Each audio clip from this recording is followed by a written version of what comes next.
Hello, hello, everybody. Last one of the day, so some energy would be great for us as well.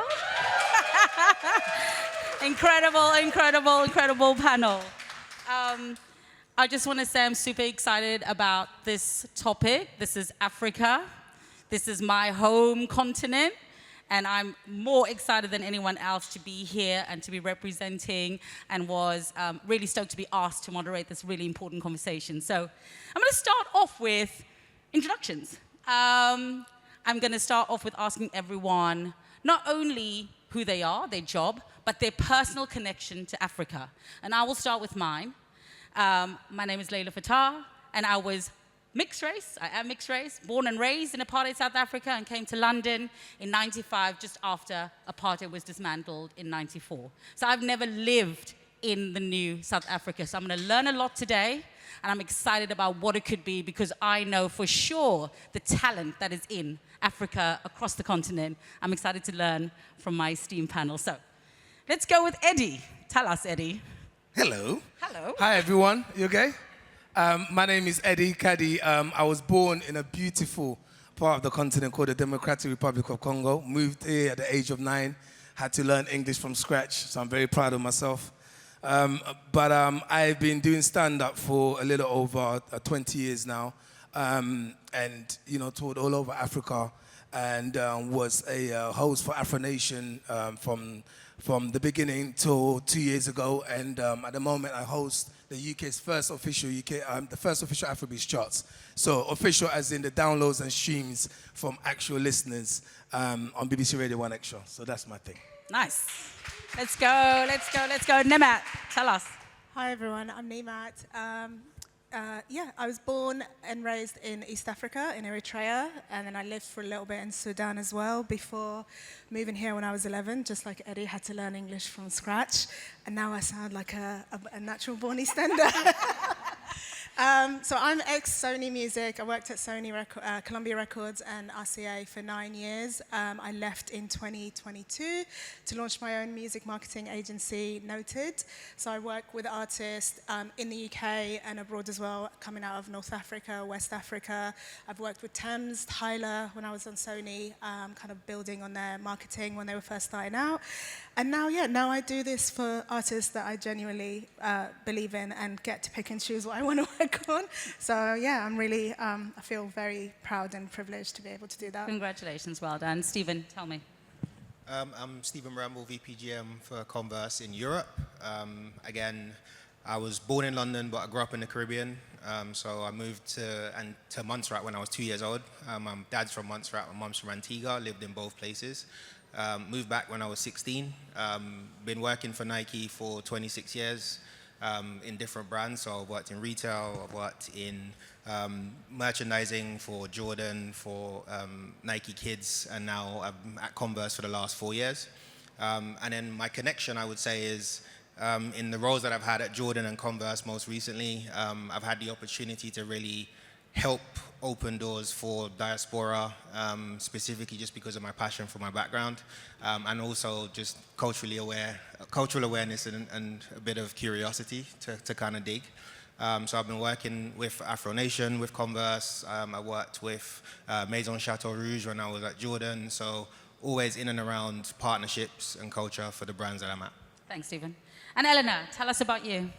Hi, I'm Eliana Hudson. I am born and bred South African. I live and work in Johannesburg. I'm the co-founder of a 360 global events agency called Hudson Born. I am a former talent manager for African Talent and a proud African music fan and ally of the culture. Yeah, and I'm going to ask you, Eleanor, because I feel like, a key part of any culture work that I do is ensuring the right voices and lived experience are in both the ideation, decision-making, implementation of any plans that we do. How do you, as a white woman in South Africa, working in a predominantly black music industry in Africa, navigate this? Well, I believe, and I have in my whole 17-year career in this space, I believe that my role is really to create opportunities and amplify the voices and the messages of the talent that I represent.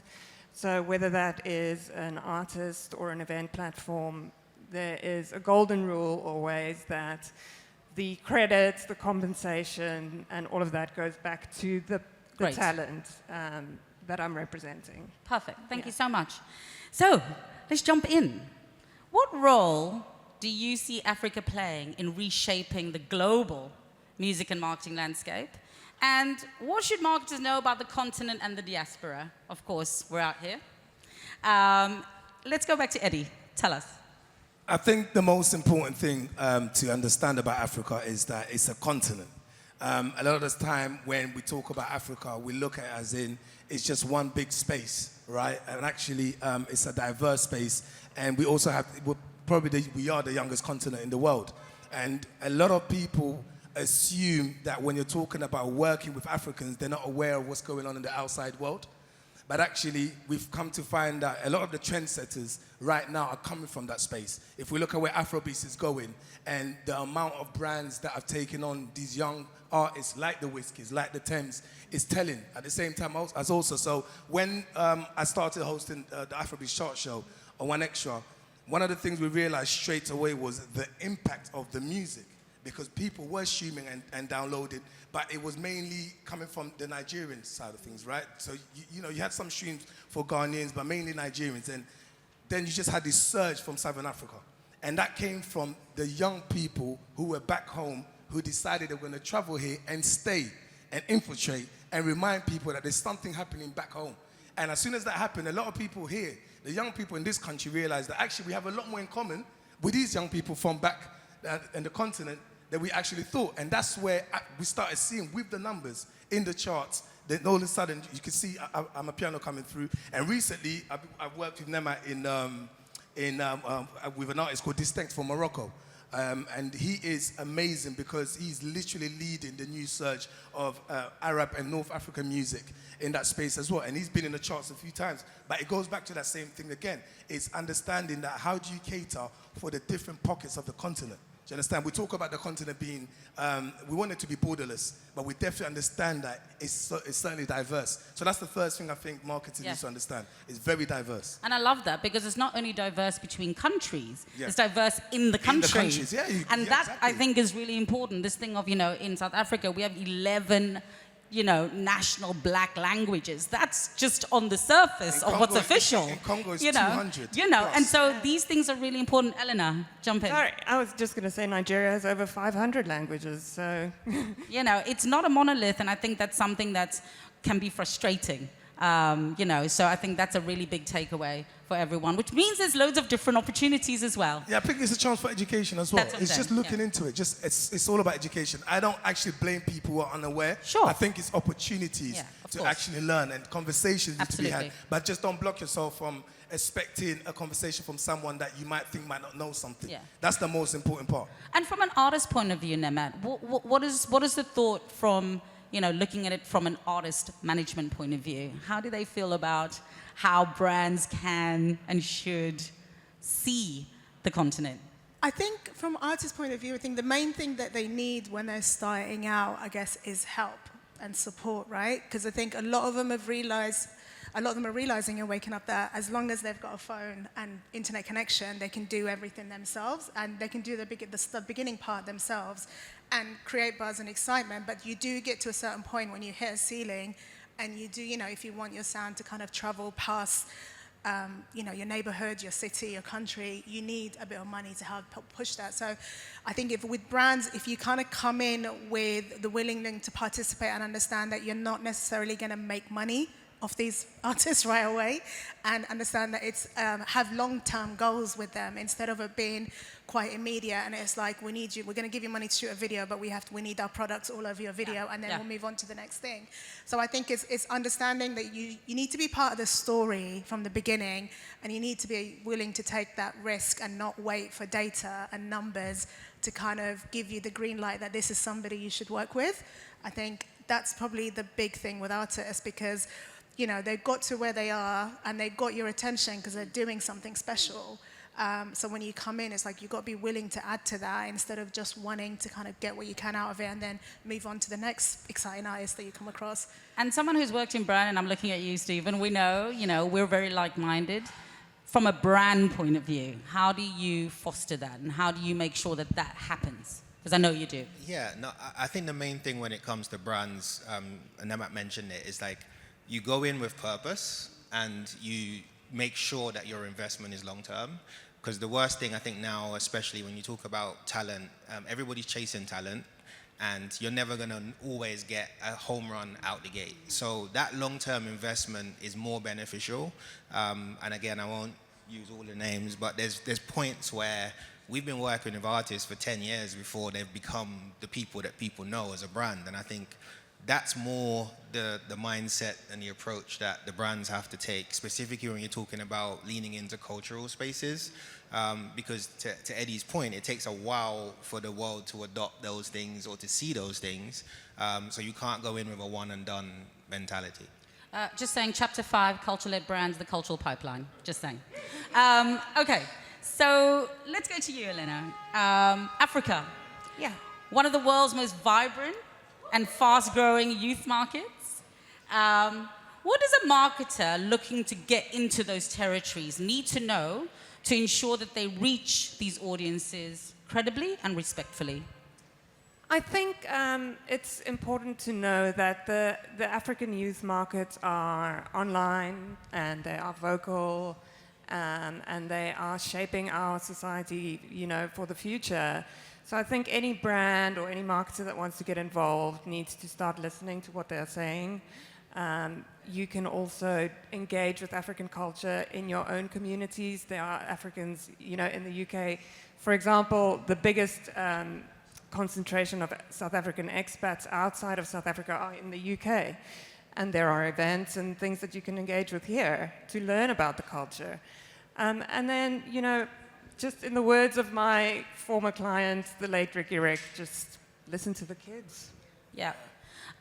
Eddie, Yeah. tell us about how to engage credibly and meaningfully with these audiences. Do you know what? What Elena just said is spot on. I think we don't take advantage of the diaspora as much. Do you know what I mean, Lo? So when I'm looking as a comedian, before I even set foot back in Africa to perform, my audience was here in the UK, and it kicked off in London. And I would perform in front of predominantly African audience, right? So that kind of prepared me for when I went back home and did my thing. But we don't take advantage of the diaspora. And the second thing is, actually, when you're on ground, give these kids some respect, man. And I'm not assuming people don't, but it's so important to say it, because I understand working on the continent for so long, you go there and they have some of the most amazing ideas that will change your life. Do you know what I mean? And once again, through music, through comedy, the influences. Like I was saying, we were talking about this last week. There was a period where South Africa were the leading economy for a long time on the continent. And I remember reading this article where Nigeria suddenly took over. And when I read throughout the whole article, they mentioned the fact they took over because of the youth. There was this sudden change in the entertainment industry in Nigeria, and these youths weren't waiting for the government. Because when we looked at arts, the arts were not really supported in terms of our culture. Me growing up, my parents were telling me doctor, lawyer, accountant. I'm not a lot of people remember that. But like, it's the idea that the arts is what saved the country at the time. And that's been spread out now across the entire continent, because these kids have ideas before you can even set foot on there. So I would say, if you want to work with Africa, work with the kids, man. Work with the youths and engage with them. Namat, go ahead. Yeah, I just wanted to add as well, I think it's about understanding that like the culture shifts that are happening in Africa are happening because these kids aren't following any rules. They're doing what they want. They're releasing music how they want. They're making the music they want. So if you're going to come and work with them, and I know this from experience of being obviously at a major record label, you can't want to work with them and then tell them there are rules and processes and procedures that they've got to follow out the gate. I understand that eventually you have to, but I think you've got to be willing to be flexible as well and do things their way when it makes sense, instead of kind of going, now that we've got a contract, this is how you do things. Because I've had that when artists are like, I want this song out tomorrow, and I'm like, well, we can't get it live tomorrow. And he's like, but I used to do it myself, so why not? So I think also understanding that. It's interesting you say that, because as I said, I was born and raised there until I was 22. And one of the things that I always knew within my community, which was segregated, and we were colored, was the talent, the dancing, the music, the dressmaking, you know, everything. The lack of access was what killed us because of our politics. But for me, that way of being able to sort of navigate through the world despite everything, I think is something that I see even today. And I love that about that attitude of, why can't we do it like that? What do you mean? I can just innovate and put a plaster over it and kind of get on with it. You get on with it.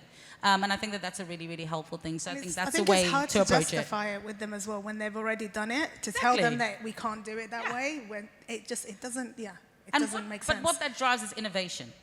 And what that drives innovation, I think that is exciting. And that's why we should all look to Africa for that. Because if anyone can get through whatever, it's going to be that continent, that's for sure.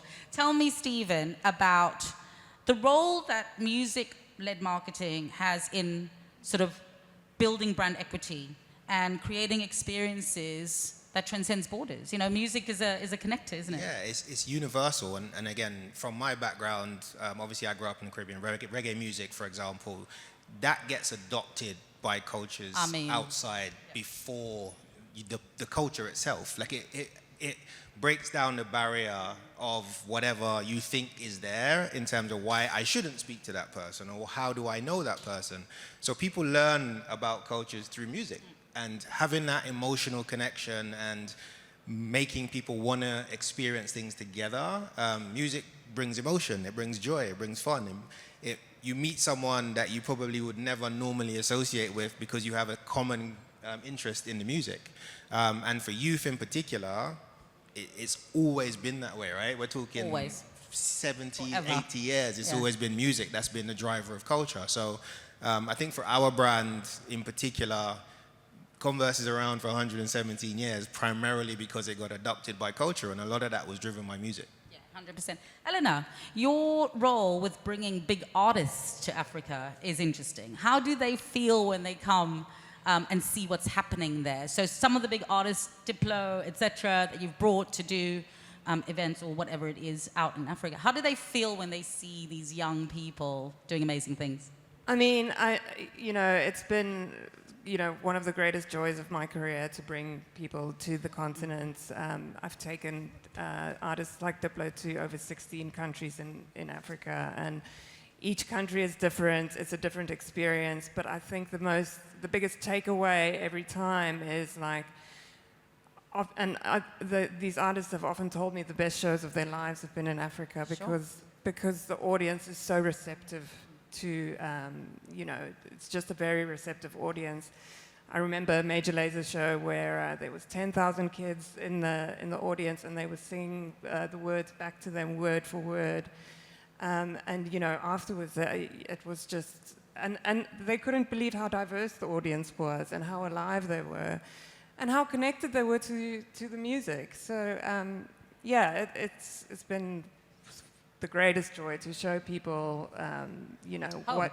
show people home, show people Africa and the diversity. Yeah.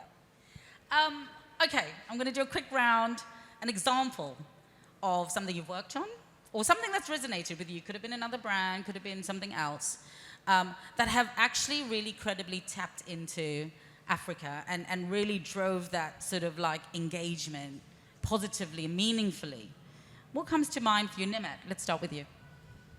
I think I've got a couple of examples. I think we'll go with the first one, but they're both, I think they kind of go back to what I said about brands being willing to kind of make long-term commitments to work with artists. So the first one is Thames and Jameson's partnership. So Jameson came on board early with Thames when she wanted to shoot a video for Try Me. And this was, Thames before she was Thames. So they, put some money towards getting her to shoot a music video. The product placement was very minimal. You wouldn't even notice it if you didn't know it was a partnership. And then they put on an event to premiere the video and invited tastemakers, talent, really PR'd it. And this was, they probably lost money on that. They didn't make any money. And then 4 years later, they kind of launched a new campaign with her after, her success and her Grammy noms. And it was sort of, I think they took like her ethos of sort of community and working with a team and winning together. I think like the tagline was like, together we win. and created a whole campaign where they not only highlighted her, but they spotlighted her whole team.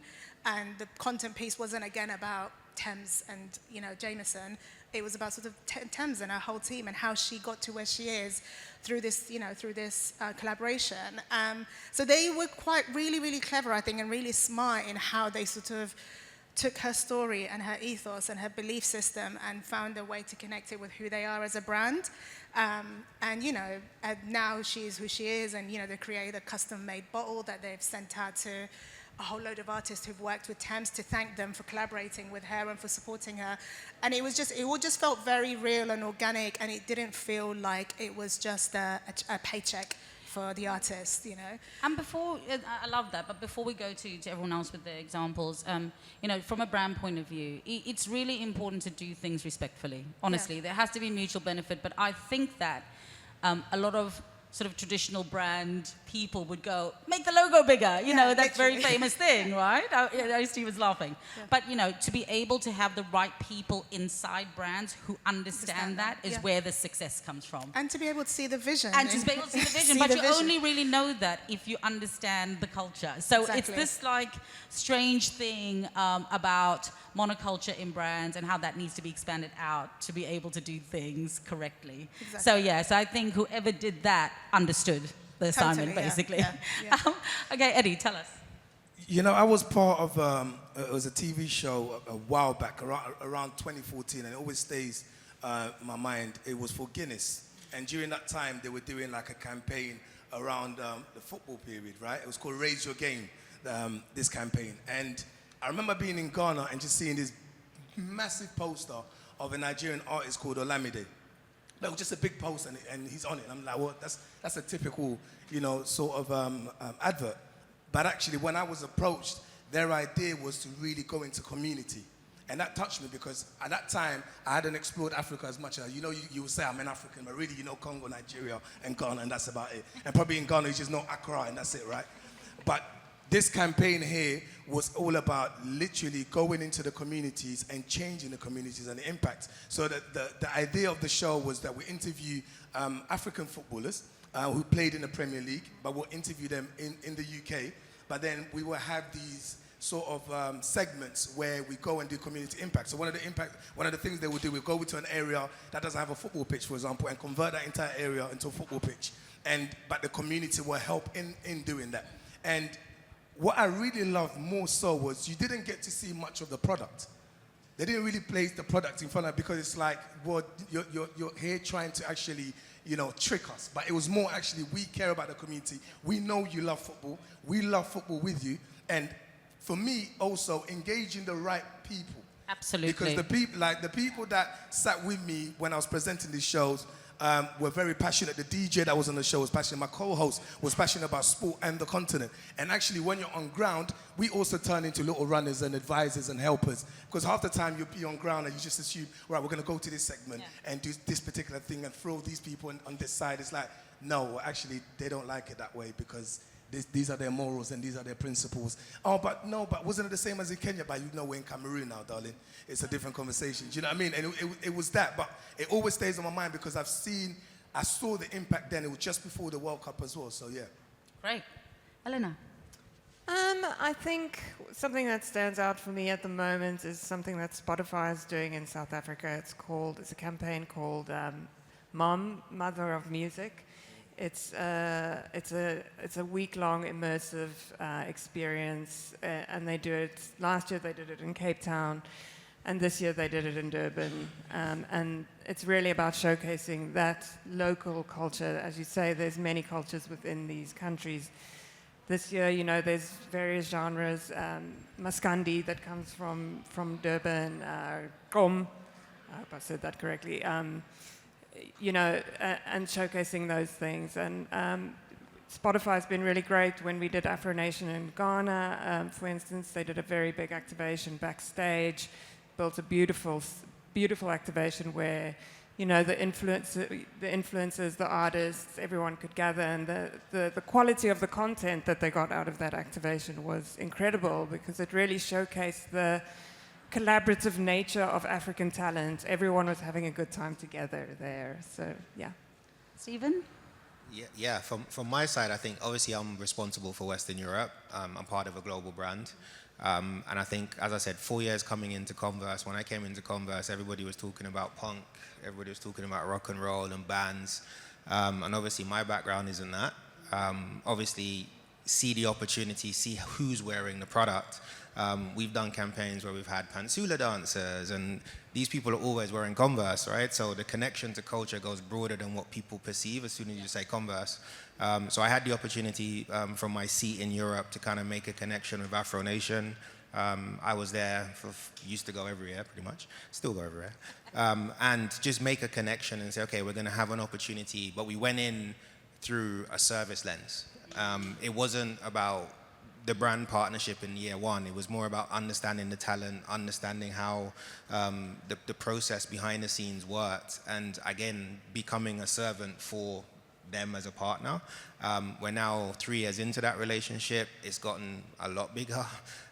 We've got other partners that we work with, like Daily Paper, who I have a relationship with, who are now working with us. So we're basically an amplifier within the space. And that's kind of what Eddie was saying, right? It's not, we could have gone in and sponsored it, done a stage, check, move on. Formula. Right? But we went in, we made the connections, we know the teams, we know the people, and we've created a platform where they can come to us as a brand partner and say, hey, we've got an idea, can you help us develop the idea? And from that, we're getting taken into spaces that are amazing for the brand and amazing for the culture. And I love that because, you know, the basis of anything to do with sort of culture-led work is to add value and not extract. And that for me is really important. I think all these examples are showing you that adding value adds so much more weight and depth to the partnership and can get to a much, much more meaningful place. So thank you everybody for this. We're going to open the floor for one or two questions if there's any. But first of all, to say thank you to this incredible panel of people sharing their stories. But let's open, if we can, to the floor if there's anyone who's got any questions to ask. Or you all know how to do it. Fantastic. Love that. Cool. I think all good from this side. Thank you so much, everybody. Oh, there's one there. Oh. Don't be shy, don't be shy. Thank you. Hello. Hi. I'm Hello. Korean. I'm actually African as well. I'm from Angola. Yes. And my question for the panel is more so, how do we improve intra-African connection? And especially outreach, both business and consumer. That's what I mean by connection, because we're talking about marketing and, you know, getting more business. Intra-African, especially with a really big challenge that we've been having, is how we tend to only work with more so our language groups. And by language, I mean vehicular. Like, I'm from Lusophone, or Portuguese-speaking Africa. We're always left out of every conversation. However, a lot of trends come from our market. Kuduro, Kizomba, a lot of the way even Afrobeats, GOM, Afro house producers produce and program, etc., come from Angola, yet we're never in the conversation because we don't speak English. The ones who speak French have a little bit of an in to that word. The ones who speak Arabic have a little bit of in with the Middle East. So how can we bridge that gap in terms of being more effective in our industry, the marketing industry especially? That's a great question. Eddie, please go ahead. Yeah, that's a great question, brother. You know, it's a big point. So, you know, I'm your neighbor, of course, from Kinshasa, for sure. And I've hosted a lot of Lusophone events here in the UK and abroad as well. But one of the things that I like to challenge our communities, and that it doesn't matter whether you're Francophone, Anglophone, Lusophone, is that don't wait for people to come to you. Bring your presence. I used the example earlier with Amapiano, right? For a long time, we heard the music, but really there wasn't a massive presence, even though there was a massive population here, as Elena said. But they actually were aggressive with their presence. It's about starting from home. So as a Congolese, I always say, don't just wait for the independence to do something, right? Do things regular. Also reach out to collaborate, because I don't think it's about, if you reach out to someone, they will say no. It's just that they don't think you're also interested, or actually maybe don't even exist. So for us Africans, the most important thing is, let's be louder. You know, louder. God, that could be a whole other thing, but yes. No, 100%. 100%. It's extremely important because, like, for me, there's a massive Lusophone community here. You know, and whenever I go to these events, the Kizomba events, the Kuduro events, you know, all these great artists that come over, Wembley Arena, I hosted one of the events there, and it was packed. So, you know, and I went to an Angola versus Guinea-Bissau football game the other day. It was packed. So the community does exist, but what happens is you're just promoting to the community. And we need to do a lot more promoting outside of our community, which is really important.